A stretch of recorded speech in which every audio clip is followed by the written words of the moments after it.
de que superar, por ser quien no olvida y no ha de olvidar, patria, bandera y sentir nacional. Cumpliendo un sueño de niño estoy, cantando el nombre de Juan Perón, pues de mi tierra fue benefactor, y no seré yo quien lo olvide, no. Bueno, un nuevo programa Renacimiento Nacional, y hoy tenemos la particularidad de que voy a responder a una nota que nos envió por correo electrónico y una persona, una compañera que se llama María Victoria, es de Santa Rosa La Pampa. Bueno, una larga nota conceptuosa y al mismo tiempo, bueno, hace algunas observaciones sobre los distintos invitados. Bueno, es obvio que en un programa de este tipo invitamos gente, bueno, de una diversidad de expresiones y no únicamente peronistas, ¿no? Eso es lo primero que quisiera aclarar. Pero luego hace una pregunta de tipo un poco más filosófico acerca de por qué nuestra crítica al progresismo y al anarco o neoliberalismo, vamos a decir así, bueno, porque ella los ve que son distintos, ¿no? Nosotros efectivamente podemos decir que somos gente naturalmente crítica, en la medida que somos peronistas en nuestra formación, ¿no? Somos críticos tanto de la progresía como del neoliberalismo y entendemos que ambos se preparan el terreno uno al otro. Es decir, el progresismo le preparó el terreno al neoliberalismo actual. Y este neoliberalismo actual también va a tratar de prepararle el terreno a un progre. Ahora, ¿por qué es eso? ¿Cuál es la coincidencia de fondo? La coincidencia de fondo, vista desde una dimensión doctrinaria, propiamente, desde una dimensión propiamente política, es la coincidencia en contra de la unidad de las fuerzas del trabajo y de la producción articuladas con el Estado a los efectos de fortalecer a una nación y dar lugar a la expresión de su propia cultura atacada por los poderes globalistas. Entonces, eso visto desde el nivel doctrinario y político. Ahora, hay una raíz común entre el neoliberalismo de Milei y la progresía. ¿Cuál es esa raíz común? Es un ataque a lo que, bueno, forma parte de las estructuras más profundas, descubiertas, al mismo tiempo indagadas y teorizadas por antropólogos, ¿no? Pienso en Dumézil, por ejemplo, claramente en él y luego, bueno, en otros, ¿no? Discípulos, Audry.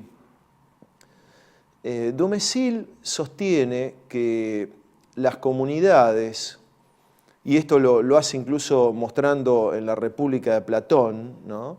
Las comunidades indoeuropeas, y uno diría, bueno, muchas otras, quizá ahí hubo un debate o diálogo, como se dice, diálogo de sordos, o de posiciones encontradas, ¿no? En los años 60, pero él lo que va a decir concretamente es que hay una trifuncionalidad en la comunidad, ¿no? Por un lado, la función soberana, que es la que en la República de Platón la tiene el sacerdote, el sabio, el rey, la función soberana. Por otro lado, la función de guardia guerrera, la función del guerrero, la función del soldado.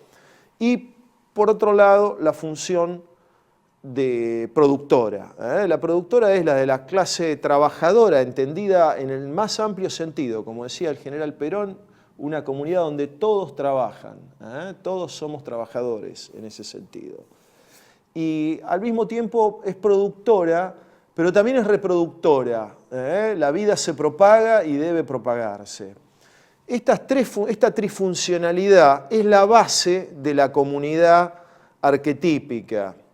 Las comunidades nacionales, en rigor, son variaciones empíricas e históricas de estas tres estructuras. Nosotros de estas estructuras que a su vez están combinadas armónicamente. La función soberana, función guerrera o defensiva y función productora.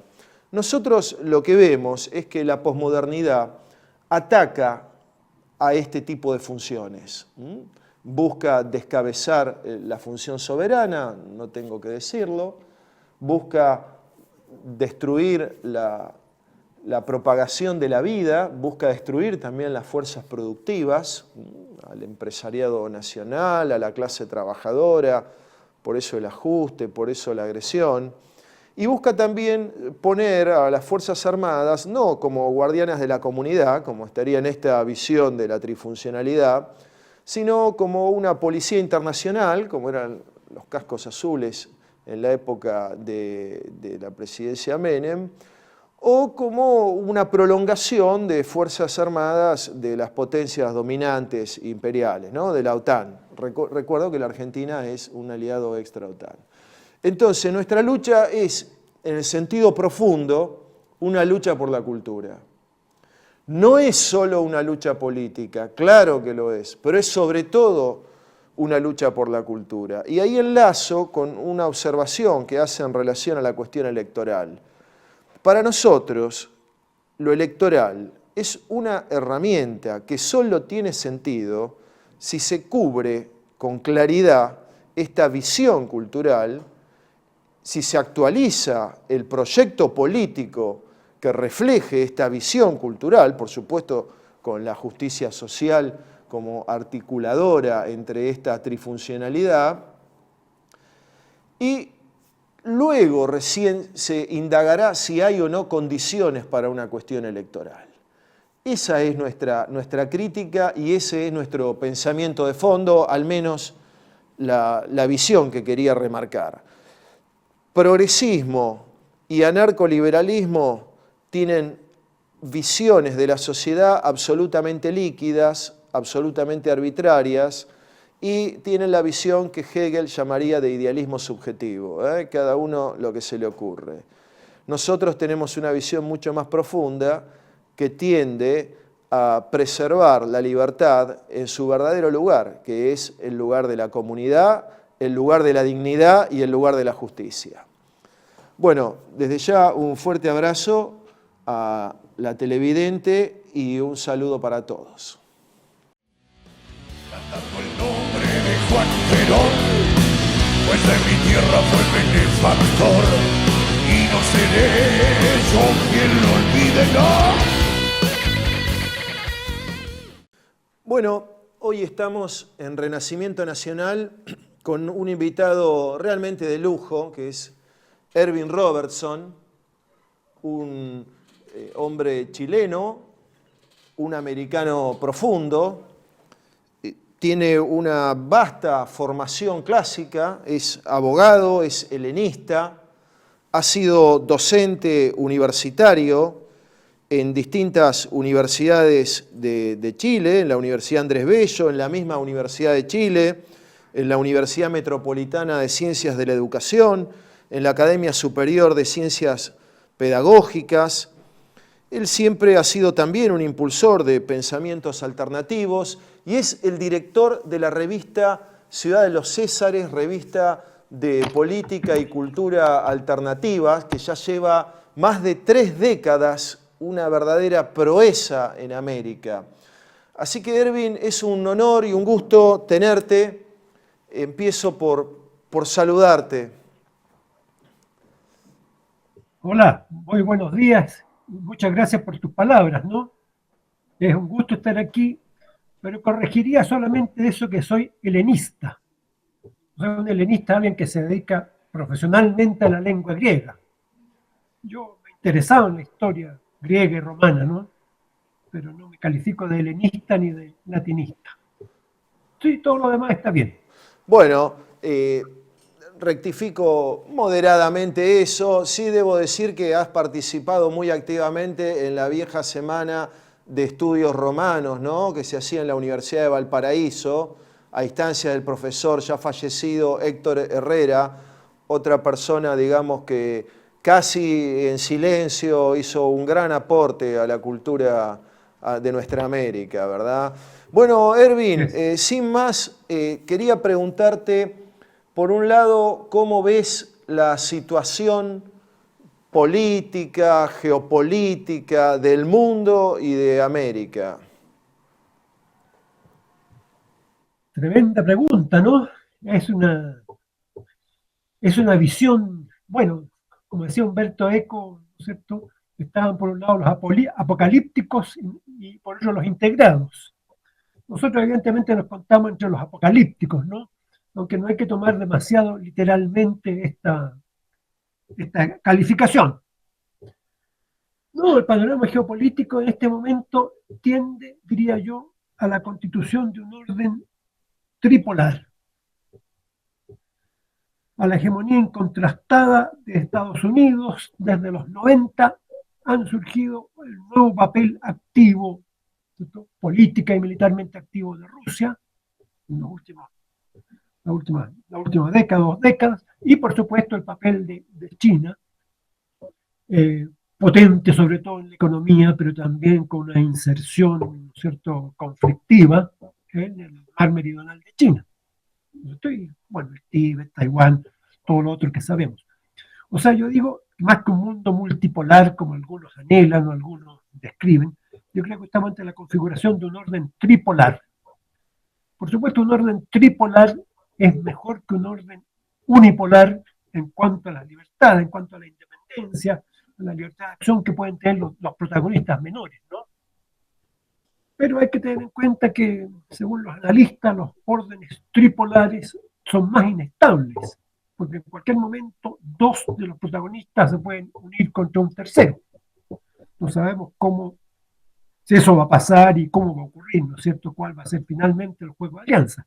Hoy día vemos que hay mucha amistad entre China y Rusia, pero eso no se puede dar por garantizado para siempre, ¿no?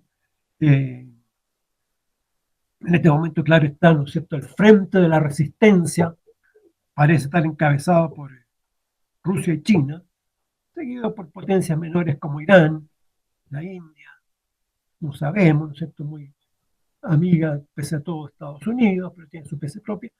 Y en cuanto a nuestra América juega un papel incierto, como siempre, ¿no?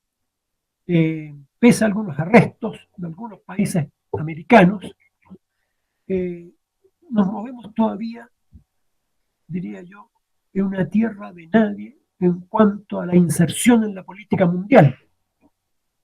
No acabamos como conjunto, digo, allá las posiciones que puede tener Venezuela, que puede tener Brasil, ¿no?, Argentina o Chile, ¿cierto?, pero como conjunto estamos en esta tierra de nadie en cuanto a la decisión política. Un poco esperando los acontecimientos, un poco sometido, inserto el conjunto del continente a la hegemonía tradicional en este hemisferio, como dicen los yanquis, que es el continente americano, ¿no? Eso diría yo en términos generales, ¿no? Con tensiones, el cuadro se podría romper, pero ha perdurado más allá de lo que se creía, por ejemplo, a fines de los 90, o los 2000. Me parece que eso sería una descripción de la situación. Ervin, nosotros hemos visto en los últimos años procesos de cambio político, ¿no? En Argentina es evidente con la figura de Milei y el gobierno pretensamente anarcoliberal de Milei, pero también en Chile ha habido grandes procesos de movilizaciones, de procesos constituyentes, etcétera, etcétera. Yo te quería preguntar esto no tanto al detalle, sino a los efectos de cuál es tu visión histórica, tu panorama sobre ese proceso, concretamente sobre el proceso chileno, que también de algún modo es un barómetro de lo que ocurre en nuestra América. Bueno, en Chile hemos vivido, como es notorio, una de las crisis más graves, diría yo, desde el 73, por lo menos, en la comparación obvia, ¿no? En algún momento esto pareció tener un desenlace violento, finalmente se encauzó, como sabes, en un proceso constituyente muy curioso, porque estaba muy normado. Aquí el soberano no era el pueblo, o el pueblo no detentaba el poder constituyente, sino que detentaban normas fijadas de antemano. Y bueno, con las locuras del primer proceso, los excesos del segundo proceso, eso finalmente se archivó. O sea, bastante paradójico, ¿no? Todo un proceso, toda una crisis que en algún momento pareció tomar ribetes muy violentos, terminó para nada con la constitución de Pinochet, como se la llama, que no es enteramente de Pinochet, en fin, Pinochet está en el origen, esta constitución cuyo cuestionamiento era uno de los orígenes declarados, ¿no es cierto?, de la crisis. No el origen verdadero, creo yo, porque no se hacen, creo yo, los grandes trastornos, las revoluciones no se hacen por constitución, pero, en fin, era uno de los pretextos al menos de la constitución de Pinochet, a la cual se volvió, y curiosamente los que habían invocado, ¿no es cierto?, las penas del infierno contra esta constitución dictatorial, terminaron eligiéndola como el mal menor, o como el modelo de democracia, etc. Bueno, eso hemos vivido una crisis, y ahora estamos en una post-crisis, llamarla así. Yo he comparado esta post-crisis a la época del directorio en la Revolución Francesa, después del paroxismo del terror con Robespierre, de la Convención, y también en la época del directorio, que es una época relativamente más pacífica en lo interior, ¿no? Época de tranquilidad relativa, para época de negocios, de prosperidad relativa, todo, ¿no? Época de distensión en todo caso. Bueno, el directorio en Francia acabó con el surgimiento de Bonaparte, ¿no? Estas comparaciones no pueden estirarse demasiado, y no digo que Chile vaya a surgir un Bonaparte, pero esta época de distensión, ¿cierto?, de amigable composición, que sigue a las tensiones revolucionarias, que sigue muchas veces a las tensiones revolucionarias.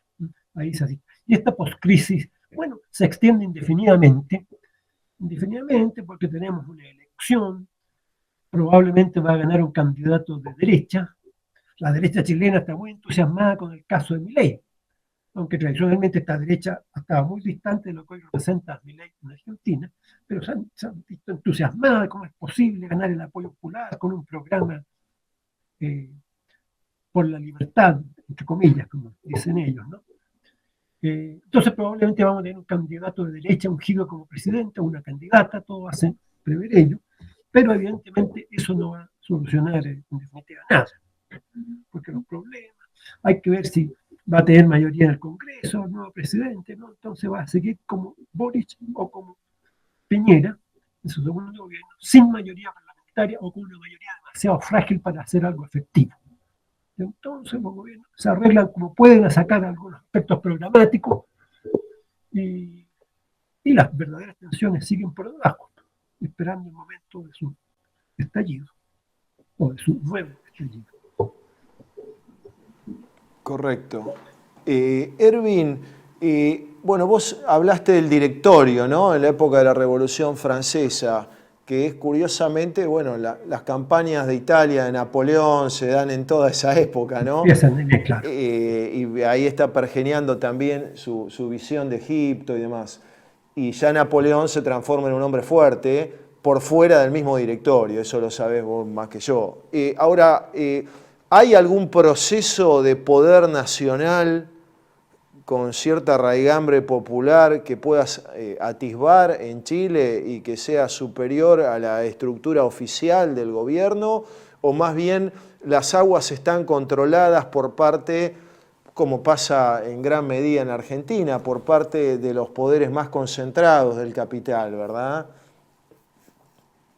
Sí, yo diría que alternativas verdaderas no se ven en el campo político fáctico, digamos, ¿no es cierto?, en el campo de la política contingente. Hay, de repente, díscolos, como se le llama en Chile, que rompen con las filas ya ordenadas y de repente plantean cosas nuevas, pero eso no llega muy lejos. Quiero decir, el caso más notable, el de los republicanos con José Antonio Cast, que es cierto, bueno, me parece que es amigo de Milei, o se ha hecho amigo de Milei, ¿no? José Antonio Cast plantea un programa o una posición más conservadora en el plano político, en el plano de los valores, como se suele decir, muy influido por una posición religiosa, curiosamente, ¿no es cierto? Kast, siendo un católico schoenstattiano, de Schoenstatt, tiene sobre todo arraigo entre los protestantes del sur de Chile, entre los pentecostales, no sé, todas esas confesiones de nivel popular, ¿no? Pero este plano, esta posición conservadora se complementa con una posición extremadamente, o no tan extremadamente, simplemente neoliberal que insiste, ¿no es cierto?, contra las concesiones que hace la derecha oficial, insiste que se están apartando de un programa verdaderamente liberal, ¿no? Entonces ahí la afinidad aprovecho para preguntarte, digamos, como vos sos un... Sí. Pero si me permites, ¿no es cierto? Bueno, Kast, en un momento, bueno, ganó la primera vuelta en las elecciones presidenciales pasadas, ¿no? Pero diría que se ha desdibujado. Entonces, correcto, quizás sea nada indica otra. Nada indica que vaya a constituir una verdadera alternativa. Y la alternativa que es, bueno, es más de lo mismo, ¿no? Pensando que lo mismo en la derecha, esto sería más de lo mismo. Pero la elección va a ser por una derecha más, entre comillas, moderada, como la que representa Matei. Evelyn Matei. Muy bien. Ahí te quería hacer una pregunta, Erwin. Vos nombraste a esta derecha, ¿no?, que está Milei, que está Katz, ¿no? Uno quizá podría sumar a otros personajes de países de más dimensión geográfica, como el caso de Bolsonaro en Brasil o Trump. Esa derecha, o Vox mismo en España, ¿le ves características comunes? ¿Le ves diferencias? ¿Cómo la caracterizarías en relación a, bueno, a los intereses de nuestros pueblos, de nuestras comunidades, etcétera? Mira, esa derecha se ve muy conservadora en un plano, digo conservador en un sentido no peyorativo, ¿no? Ahora, habría que distinguir muchas de ellas, ¿no? Más bien muchas se inclinan hacia el liberalismo económico. Ahí hay la excepción mejor en todo caso parece ser el reagrupamiento nacional de doña Marín, ¿no? Pero en general es una derecha liberal que reacciona contra, bueno, la hegemonía de décadas socialdemócrata, por decirlo así. Pero lo más importante, diría yo, es la definición internacional de esta derecha. Con alguna excepción, como la de Orbán y algún partido menor, con alguna excepción, esta derecha está alineada con Estados Unidos, notoriamente en el caso de Ucrania. Marine Le Pen decía que se iba a retirar de la OTAN en caso de llegar al poder, pero parece que esa idea la ha archivado, no está en su programa actual. Eso sería lo más rupturista que tendríamos, en el caso que menciono de Le Pen, lo más rupturista que tendríamos en este plano. Pero en general, desde Vox hasta las derechas polacas, diría, ¿no? Están todas alineadas con Estados Unidos y con la OTAN.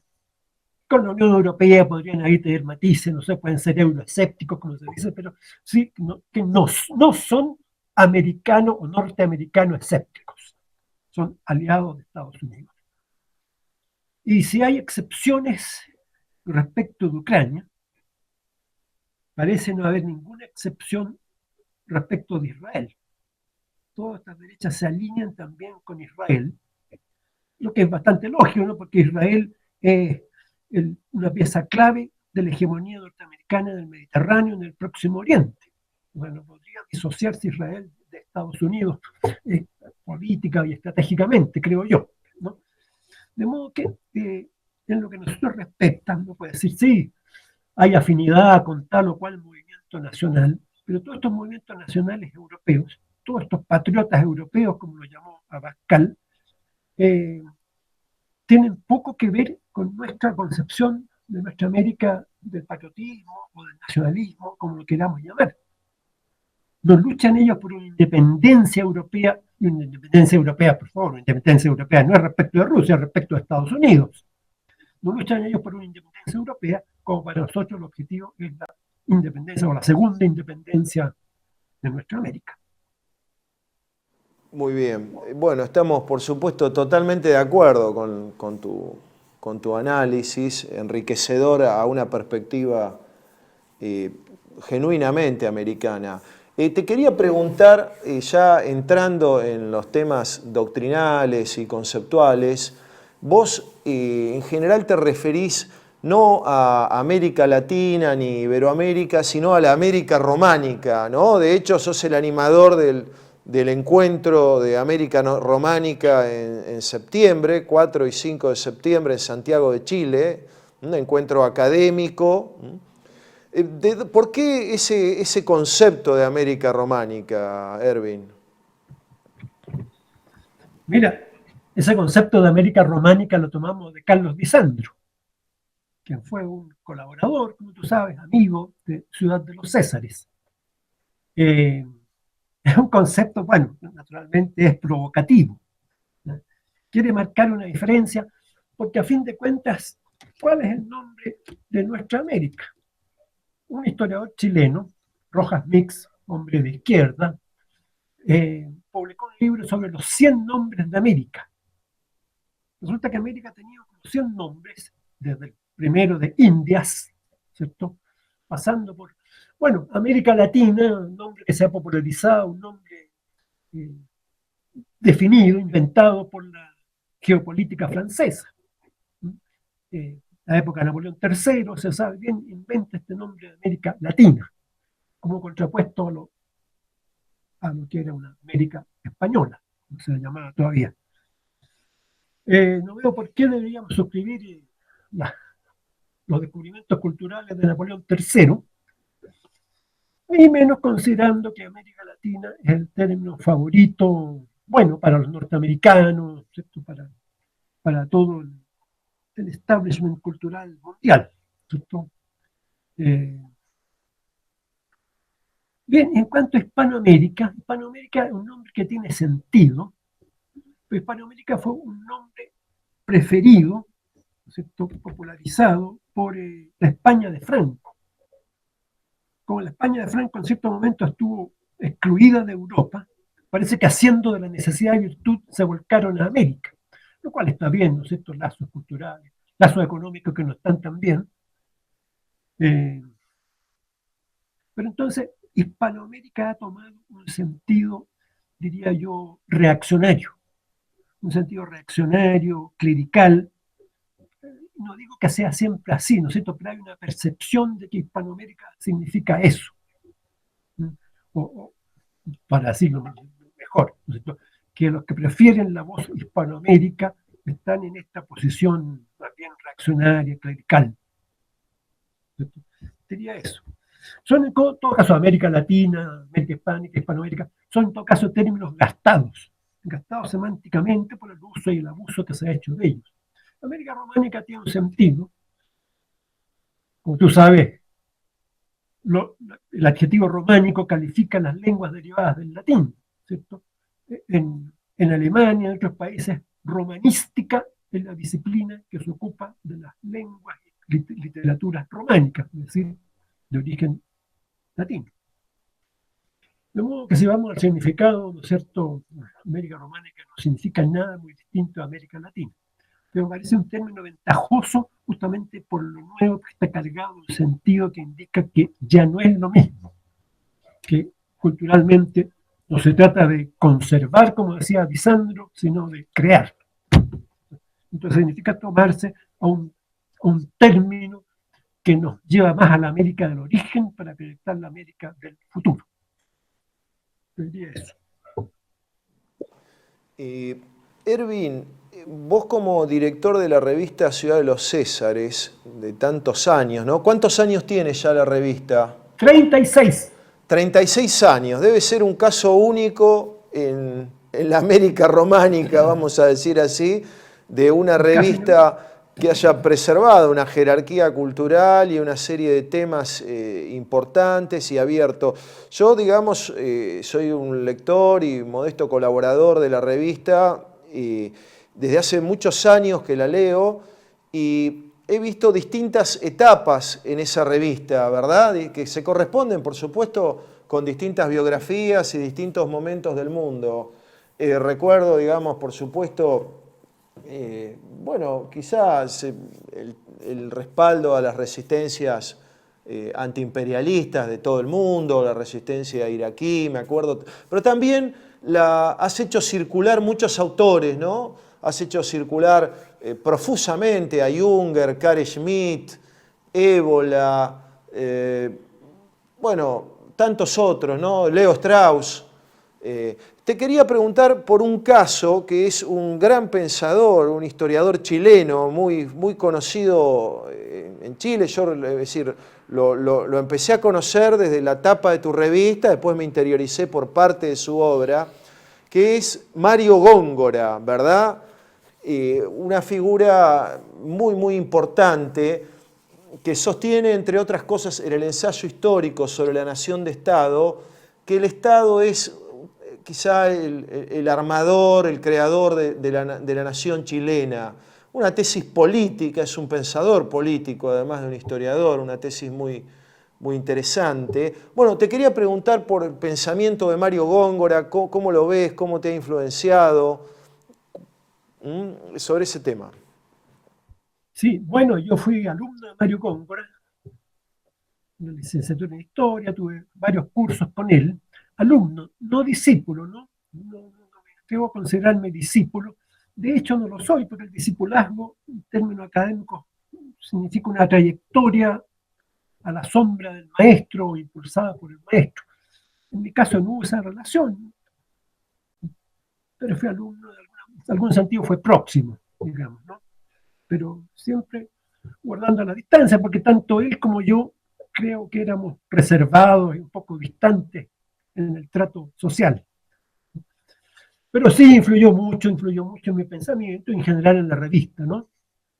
Ahora, Mario Góngora es un hombre que tiene toda una trayectoria, conservador en su juventud, me refiero al Partido Conservador. El Partido Conservador chileno, como tú sabes, se definía como el partido de la Iglesia, el partido que defendía políticamente a la Iglesia Católica, hasta que le surgió la lamentable competencia para este partido de la democracia cristiana. La democracia cristiana drenó el apoyo católico y de la Iglesia que tenía el Partido Conservador. Bueno, pero la democracia cristiana se inicia, como tú sabes, con un partido que se llama Falange Nacional, a imitación de la Falange Española. Esto es muy divertido porque después algunos de los fundadores han dicho, no, lo que pasa es que nosotros no sabíamos que la Falange Española era antidemocrática, creíamos que era un partido democrático, lo que quiere decir que estaban muy mal informados, pero en fin, ahí nació la Falange, ¿no?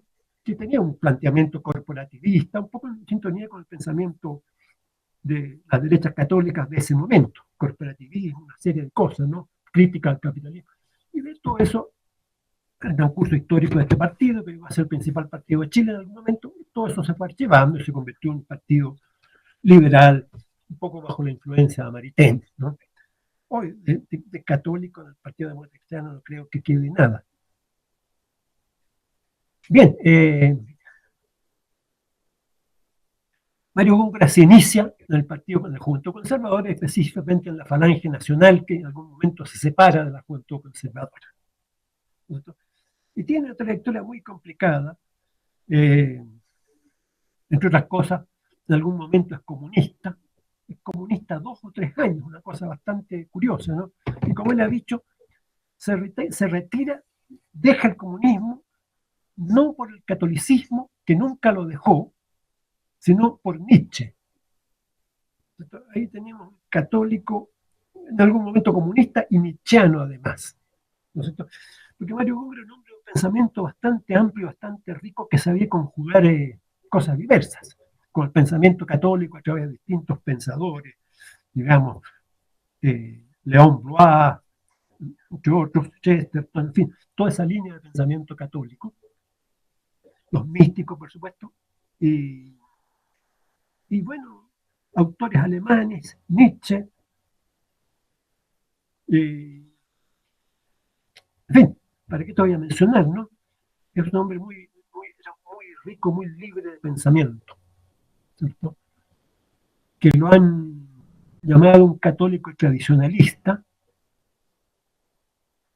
En Chile el católico tradicionalismo se asocia con Jaime Izaguirre, principalmente, una línea que te diría que es próxima a la que representó en Argentina Julio Mainviel, no sé cómo lo dicen, ¿no? Creo que eso sería la línea a la cual está próximo Jaime Izaguirre, que por otra parte es una historia importante, ¿no?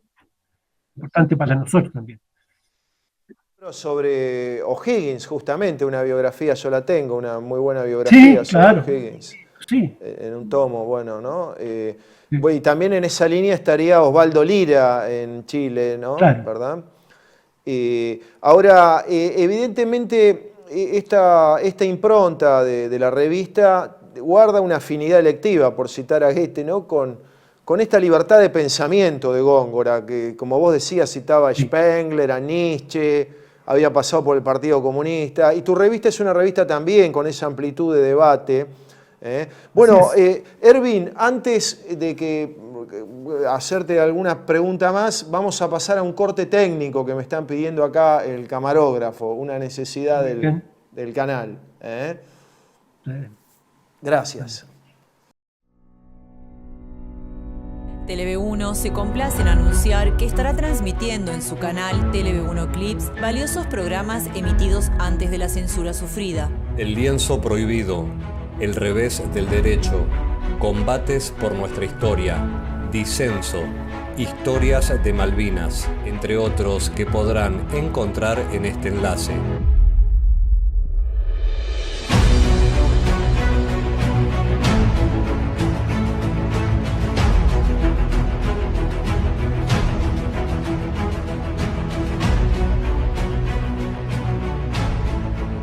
Agradecemos su aprovechamiento y difusión. Bienvenidos a CEPA, Centro de Estudios del Pensamiento Americano. Nuevo sitio web de cursos de formación en política, filosofía, historia, literatura, geopolítica, religión, psicología y más. Cursos de formación que reflejan el verdadero pensamiento americano. Lo invitamos a elegir el curso de su agrado ingresando en www.cepa.la.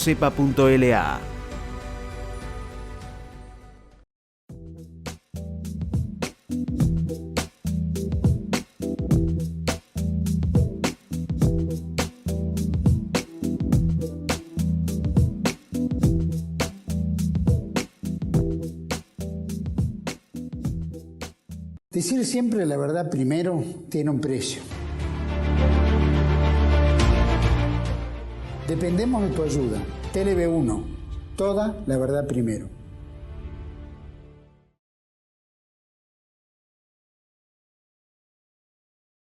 Bueno, primero voy a presentar a Hugo Melgarejo. De hecho, Renacimiento Nacional podría llamarse el programa de Hugo. Es un nombre que a mí me cae muy bien. Es un gran amigo, un gran compañero. Bueno, continuamos con Ervin Robertson, un verdadero lujo, un programa internacional. Ervin, quería preguntarte un poco más para que profundices sobre esta visión del gran historiador Mario Góngora, el gran historiador chileno Mario Góngora, que por supuesto tiene una obra muy voluminosa sobre otros temas también, como los inquilinos, etcétera, etcétera. Pero en el ensayo histórico sobre la noción de Estado en Chile, él va a sostener la tesis que el Estado es formador, diría yo, de la nación chilena. Bueno, nos gustaría que desarrolles un poco esto que vos, has indagado tanto, ¿verdad? Sí, la tesis de Mario Góngora es que el Estado, digamos, el Estado republicano, como se constituye a principios del siglo XIX, segunda, tercera década del siglo XIX, el Estado republicano es el que forma la nacionalidad chilena. A través, primero, a través de las guerras del siglo XIX. Chile tiene 2 guerras internacionales importantes, además tiene una frontera siempre belicosa, digamos, no siempre de guerra, pero siempre belicosa con el mundo araucano, sur del Biobío. Además hay una guerra civil, varias guerras civiles importantes. Entonces, esto dice, a través de este etos militar de servicio, ¿no es cierto?, y a través de estos símbolos nacionales puestos por el Estado, digamos, desde himno nacional hasta la educación pública, el servicio militar en su momento, todo esto, el Estado va configurando la nación chilena. Él sostenía esto en un momento de ofensiva antiestatal del neoliberalismo, los Chicago Boys, en tiempo de la dictadura militar. Porque paradójicamente una dictadura militar, fuerzas armadas que se debían al Estado, aparecían impulsando esta ofensiva antiestatal. Entonces Góngora sostiene esto. Ahora, esto ha sido discutido, de pronto parece tener cierta consonancia con las tesis modernas o posmodernas, según la cual la nación es un constructo, una invención de ciertas élites, pero así como inventamos una nación en el pasado, podemos inventar otra ahora, sería la conclusión, ¿cierto? Hemos discutido este tema en el encuentro en que tú participaste. Bueno, Góngora no va tan lejos, por cierto, ¿no? Y esto es un ensayo, así que no define todo, no se preocupa de todos los cabos sueltos, reconocer que había un sentimiento nacional, tal vez ya en 1800, que no será antes de la independencia, ¿no? Como existe en otros países americanos, el Río de la Plata, etc., ¿no?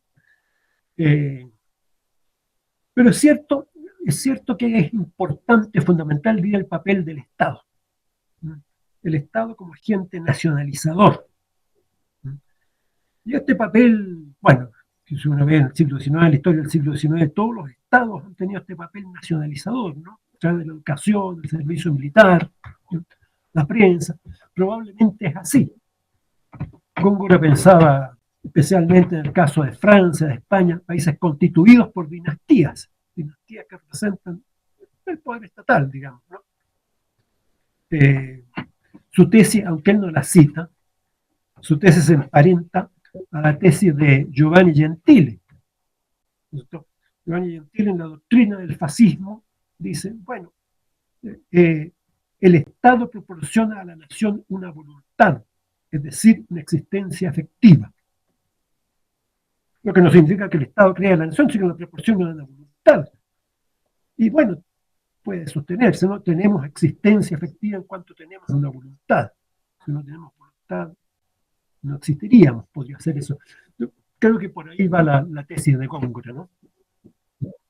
Ahora hay otro motivo del pensamiento de Góngora que yo lo he encontrado en algunos amigos chilenos, como, bueno, por supuesto en la revista, en Carlos Videla, también en su libro sobre el Polemos, etcétera, pero que es una tesis de Góngora en el fondo, ¿no? Que él capta algo así como el mito guerrero, como algo, o diría el arquetipo del guerrero, y él lo explica en las distintas guerras que tuvo Chile en el siglo XIX, como una de las características de Chile, que en cierta medida podría ser extrapolado a otros países, no sé si como arquetipo, pero sí como vivencia histórica, ¿no? Como el caso de Argentina, que el siglo XIX fue prácticamente toda una guerra civil, salvo algunos remansos, ¿no? Lo que te quería preguntar es si en rigor eso no entra de algún modo en contradicción o es una síntesis quizá con el espíritu guerrero del pueblo araucano chileno, que ha sido un pueblo indómito, vamos a decir así, ¿no? En la época de la conquista, un pueblo que adaptó magistralmente el caballo y que para la guerra, y que de algún modo también es parte de nuestra identidad americana, por supuesto. Quería preguntarte sobre eso, si hay quizá alguna mutación, digamos, de esta voluntad guerrera del pueblo araucano y una influencia quizá en este pensador nacionalista chileno, o ¿cómo lo ves eso? Bueno, Góngora no se ocupa de los araucanos, ¿no?, como tales, salvo en el hecho que tenían una frontera ahí refractaria al avance estatal al sur del Biobío. en toda esa zona que se llama la Araucanía tradicionalmente. No lo menciono especialmente, pero es claro que hay un mito del araucano que desde la araucana de Ercilla ha influido en Chile, ¿no es cierto? Ha influido en Chile, es decir, no sé si es caso único del mundo, pero los regimientos del ejército chileno llevan todos nombres, Caupolicán, Lautaro y otros, ¿no? Aparte de los nombres de ciudades que hay. Hay una apropiación del araucano y la araucana se ve como un arquetipo de resistencia en el momento de la independencia. Eso es verdad. Uno de los primeros presidentes de Chile, Francisco Antonio Pinto, dice en su juventud, leíamos la araucana, las hazañas de españoles y araucanos, que las sentíamos como propias por ser descendientes de los primeros, de los españoles, y compatriotas de los segundos, los araucanos. Entonces yo creo que esta frase de Pinto expresa muy bien esta apropiación del mito araucano por el pueblo chileno, ¿no? Más allá de las específicas de la tierra, en fin, todo eso. Sí, no, muy interesante, ¿no? Y trayendo a la actualidad los conflictos de la Araucanía, hace unos meses hubo no lo tengo muy claro las consecuencias judiciales, ¿no? Pero el asesinato lamentable de 3 agentes carabineros, ¿verdad? Y se habla de hace ya bastante tiempo de un movimiento fuerte que tiene sus coletazos en Argentina también. Lo que pasa que, claro, desde la cordillera sur se va perdiendo entre las pampas, digamos, se va diluyendo su fuerza. En cambio, en Chile, entre Temuco, Araucanía, etcétera, ahí hay una concentración humana, geográfica muy fuerte.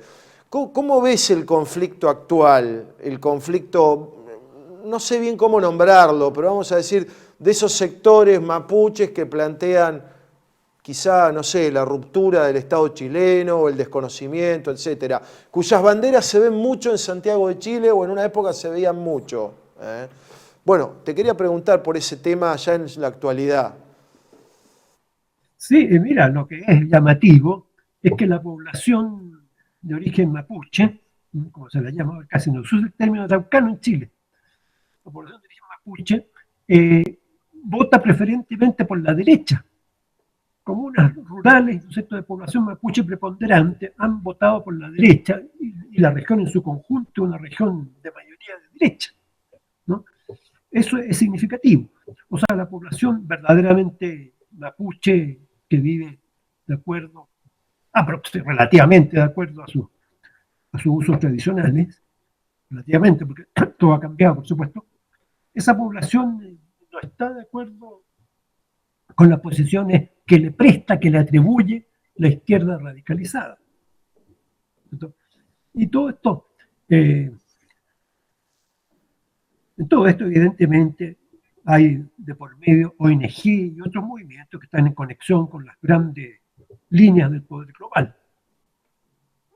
Ahora esto, lo que están practicando, diría yo, es un terrorismo de baja intensidad. Es decir, ¿cómo llamas tú el incendio de escuelas, el incendio de iglesias protestantes o católicas, ¿no? En fin, es una serie de actos que solo se pueden calificar de terroristas. Tienen relación con las demandas reales que puede tener el pueblo mapuche, quiero decir, sobre todo la tierra. Evidentemente ha habido, en los primeros años del siglo XX, va a parecer, un despojo pacífico, yo diría leguleyo, a través de argucias legales de la tierra de muchas comunidades mapuches. Esto es así, hay programas de restitución de la tierra, con una serie de abusos, ¿no? Con una serie de aprovechamientos también del tema y de los privilegios que se pueden otorgar por la condición de mapuche. Pero todo esto es un problema, esto es un programa que se puede desarrollar pacíficamente. Sin embargo, hay estos grupos radicalizados que no se sabe a quién representan. Y como te digo, si uno cree en las elecciones, no representan a mucha gente. Y que de mapuche a veces tienen a lo más un apellido, ¿no? Quiero decir, porque muchas veces uno encuentra dirigentes mapuche que tienen dos apellidos españoles o apellidos sajones, como Jones, que ha transitado entre Chile y Argentina, Sí, sí, claro. un Berger y otros, ¿no? O sea, es un problema en que los gobiernos chilenos han dejado hacer y se ha ido deteriorando la situación. Deteriorando la situación, porque tú sabes que finalmente la masa opta por el más fuerte. Si se llega a constituir un poder allí que pueda desafiar al Estado chileno, como en parte existe, ahí tendría una situación verdaderamente crítica. Bien, bien, correcto. Bueno, Erwin, yo tengo dos preguntas más. Vamos, adelante. Bueno, Vamos adelante. Porque ya estamos sobre la hora, ¿no? Pero podés desarrollar las respuestas. Me diste pie, vos hablaste de ciertos grupos de izquierda chilena y demás. Uno sabe que la izquierda chilena históricamente fue una izquierda muy culta y muy importante y de algún modo parte de la identidad chilena, ¿verdad? Chile, patria de los poetas en América, indiscutible, ¿no? Como Alemania, patria de filósofos en el siglo XIX, hasta Heidegger por lo menos. Y muchos de esos poetas eran del Partido Comunista, bueno, la figura misma de Luis Emilio Recabarren, Violeta Parra, en fin, Víctor Jara mismo, por supuesto. Hay una izquierda muy fuerte en Chile. En la Argentina no la hemos vivido tan así, la izquierda. Vos sabés que el peronismo ha cubierto, digamos, la representación de la clase obrera argentina y su identidad. Te quería preguntar por la evolución y la situación actual de esa vieja izquierda que formaba parte del ser nacional chileno y que hoy quizá está en otros andariveles, ¿no? Sí, bueno, sí, efectivamente, una izquierda que fue muy fuerte, que era una izquierda articulada en dos grandes partidos, el Partido Comunista y el Partido Socialista. El Partido Socialista no es un socialismo de tipo europeo, como sabes. El Partido Socialista se constituye un poco a imitación o por impulso del APRA peruano, y además surge concretamente de un golpe militar. De ahí se forma el Partido Socialista. Pero estos dos partidos competían por la representación de la fuerza obrera chilena, incipiente fuerza obrera. El Partido Comunista más fuerte, por ejemplo, en los sindicatos de la minería, sobre todo en el norte de Chile. Y bueno, ocupan durante 30 o más años, ocupan lugares, se integran a la vida política parlamentaria, lo que la ultraizquierda les reprochó siempre. Evidentemente son parte de la historia y de la vida cívica chilena. Participan en el gobierno del Frente Popular, tienen un sesgo nacionalista importante. Pedro Aguirre Cerda, el primer presidente del Frente Popular, elegido con voto de la izquierda, Pedro Aguirre Cerda tenía un programa de defensa de la raza. Defensa de la raza que tenía que ver con eugenesia, con salud pública, con higiene, con muchas cosas, ¿no? Modernamente ha servido para que algunos usen a Pedro Aguirre Cerda de nazi, lo que es bastante rico, ¿no? Considerando la composición de su gobierno, el bloque que lo apoyaba, radicales, partido de centro, socialistas, comunistas. Bueno, pero además un partido, estos gobiernos radicales tienen también una posición geopolítica importante, ¿no? Por ejemplo, la cuestión de la Antártica. González Videla, el primer presidente que viaja a la Antártica, etcétera, ¿no? Entonces, es una izquierda que ha sido parte de la historia de Chile y no solo en un sentido contestatario, digamos, sino en un sentido creativo. Aparte del factor cultural que tú mencionabas, que efectivamente la cultura chilena está un poco posicionada en la izquierda, con poetas comunistas. Claro que Vicente Huidobro, por ejemplo, comenzó como nacionalista en los años 20, fue comunista en la época de la Guerra Civil Española, pero después fue anticomunista, ¿cierto?, hacia el final de su vida, en los 40, 50. Así que hay trayectorias allí diversas o complicadas. Pero sí, esa izquierda ha tenido esa proyección, ¿cierto? no digamos nacionalista, pero sí patriótica en gran medida. Pero claro, con la globalización o con la posmodernidad, como quieras decir tú, esa izquierda ha desfondado esa base patriótica y popular. Se ha autodesfondado y se ha transformado en una izquierda globalista, una izquierda que se preocupa no de las mayorías, sino de las minorías. De las minorías de todo tipo, bien sabemos.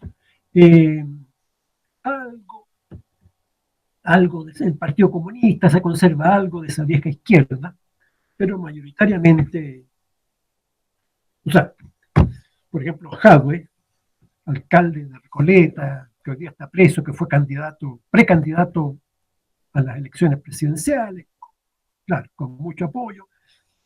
Jadwe decía que su posición era antiimperialista, anticapitalista, y eso es parte de la definición tradicional del Partido Comunista, antipatriarcal y feminista, lo cual es un agregado de última hora para estar a la altura de las izquierdas globalistas del mundo, o de los globalistas que de izquierda no tienen nada, ¿no? Entonces diría que esta izquierda ha involucionado, y el Frente Amplio, hoy día gobernante, es su expresión más clara, ¿no? Es un neoliberalismo avanzado, diría yo, ¿no? Un neoliberalismo, bueno, un escritor de izquierda escribió un libro, Neoliberalismo con rostro humano, para caracterizar los gobiernos de la concertación. Esto es lo que tenemos actualmente en el Frente Amplio, un neoliberalismo un poco más avanzado. No en las cuestiones económicas necesariamente, pero sí en las cuestiones culturales. Por llamar neoliberalismo, esta cultura del individuo, que sus pulsiones y apetitos son en la medida de todas las cosas. No, Erwin, ya para finalizar, para nosotros ha sido un honor y un lujo tenerte en el programa. Y Erwin Robertson, pensador de la América románica, un mensaje no tanto para nosotros, sino pensando en los jóvenes y en las generaciones futuras de nuestra América irredenta. Te dejo la palabra, Erwin. Bueno, qué mejor mensaje que retomar las palabras a principios del siglo XX de José Enrique Rodó, de Rubén Darío, de Manuel Ugarte en la Argentina, del primer Huidobro también, del Huidobro de los años 20, que se dirigían especialmente a la juventud y llamaban a esta juventud a levantarse. Las palabras de en este momento no las recuerdo textualmente, pero las palabras de Rodó llaman a esta juventud a levantar, a poner en la cordillera de los Andes el baluarte de esta nueva América, una América de la civilización, decía él, del progreso, una verdadera cultura. Creo que a eso debemos llamar a la juventud, ¿cierto? A redimir esta América irredenta, como tú la llamas.